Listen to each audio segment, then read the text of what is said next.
तो there is an infinitely large layer of charge of uniform thickness T is placed normal to an existing electric field.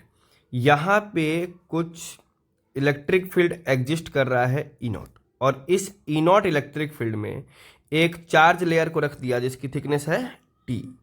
आगे बताया कि this charge layer so altars the electric field that it remains uniform on both side assume value E1 and E2। मतलब इसके presence की वजह से जो combined electric field होगा, एक तो इसका प्रोड्यूस किया हुआ इलेक्ट्रिक फील्ड होगा ई डैश, उस ई डैश की वजह से जो इलेक्ट्रिक फील्ड रहा एक तरफ वो E1 रहा और दूसरी तरफ E2 रहा, और ये दोनों इलेक्ट्रिक फील्ड भी यूनिफॉर्म है। तो मान लेते हैं कि ये चार्ज लेयर कुछ ई डैश का इलेक्ट्रिक फील्ड प्रोड्यूस कर रहा होगा। पहले केवल चार्ज लेयर को देखते हैं, इसकी थिकनेस है टी, और मान लेते हैं ये कुछ ई डैश का इलेक्ट्रिक फील्ड प्रोड्यूस कर रहा होगा। पहले ट्राई करेंगे इस ई डैश को निकालने के लिए। तो हम एक गॉसियन सरफेस ले लेते हैं,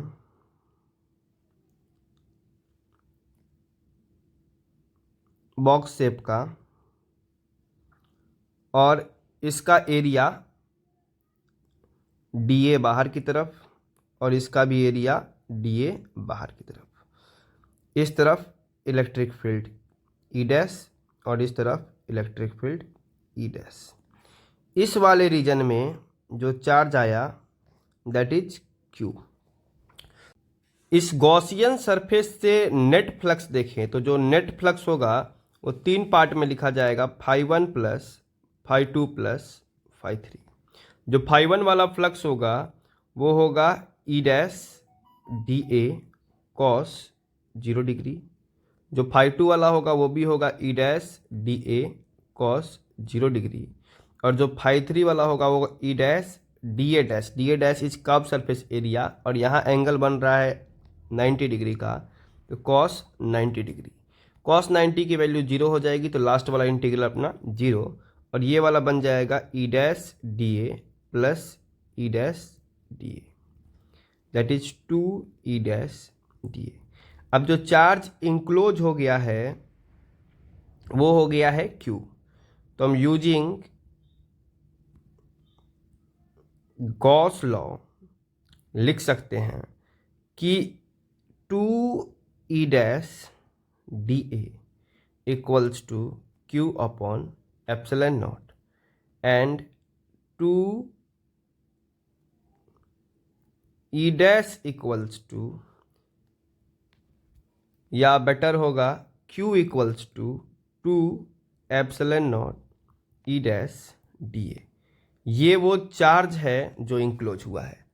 अब अगर इसके आगे देखें तो हमको बताया था कि इस तरफ का इलेक्ट्रिक फील्ड E2 है, तो ये जो E2 बेसिकली आ रहा होगा, तो इस तरफ में जो ई डैश होगा वो इधर होगा,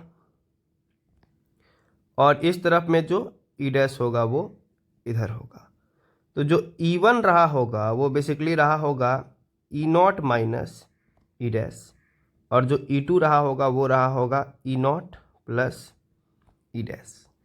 अब अगर देखें तो हम लिख पाएंगे दो equation, E1 equals to E not minus E dash and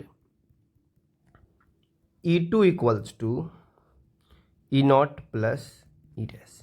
अब आगे देखते हैं क्वेश्चन क्या कह रहा है। तो कह रहा है charge distribution in the layer is not uniform and depend on distance. इससे कोई मैटर नहीं करता है, जो चार्ज इंक्लोज है वो इलेक्ट्रिक फील्ड प्रोड्यूस करेगा ही। Find expression for force per unit area experienced by the layer. तो फोर्स पर यूनिट एरिया निकालने के लिए हमें दो चीज़ चाहिए। हमें चाहिए फोर्स लिखने के लिए एक तो Q, और दूसरा जो एक्सटर्नल इलेक्ट्रिक फील्ड लगा हुआ है दैट इज ई नॉट। यही क्या करेगा, यहाँ पे फोर्स प्रोड्यूस करेगा। तो हम कोशिश करते हैं ई नॉट को निकालने की और Q को निकालने की। हमें ई डैश भी नहीं पता है यहाँ पे, और हमें ई नॉट भी नहीं पता है। तो पहले हम करेंगे फ्रॉम 2 प्लस 3, 2 और 3 को ऐड कर दे तो ये मिल जाएगा E1 plus E2 equals to 2 E not. और जो अपना ई नॉट आ जाएगा वो आ जाएगा E1 प्लस E2 बाई 2। और दूसरा कर लेते हैं फ्रॉम 3 माइनस 2। 3 में से 2 घटा दे तो E2 minus E1 equals to 2E dash. तो E डैश आ जाएगा अपना E2 माइनस E1 बाई 2। तो अपने पास E1 और E2 के टर्म में E नॉट भी आ गया है और E डैश भी आ गया है। जो अपना चार्ज है Q, जिसकी वैल्यू हमने ऊपर लिखी है 2 epsilon not E dash dA, अब उसको लिख सकते हैं 2 एप्सिलॉन नॉट dA और E डैश के जगह पे E2 माइनस E1 बाई 2। जब हम फोर्स लिखेंगे कितने एरिया पे, तो DA एरिया पे, क्योंकि चार्ज हमने निकाला हुआ है DA का, तो वो लिख सकते हैं F equals to Q into E not that is 2 epsilon not DA E2 minus E1 by 2। और E नॉट अपना आया हुआ है E1 प्लस E2 बाई 2। यहाँ पे एक 2 का टर्म कैंसल हो जाएगा और फोर्स आ जाएगा एप्सिलॉन नॉट DA बाई 2। और यहाँ पे A plus B into A minus B बन रहा है that is A square minus B square हम लिख सकते हैं।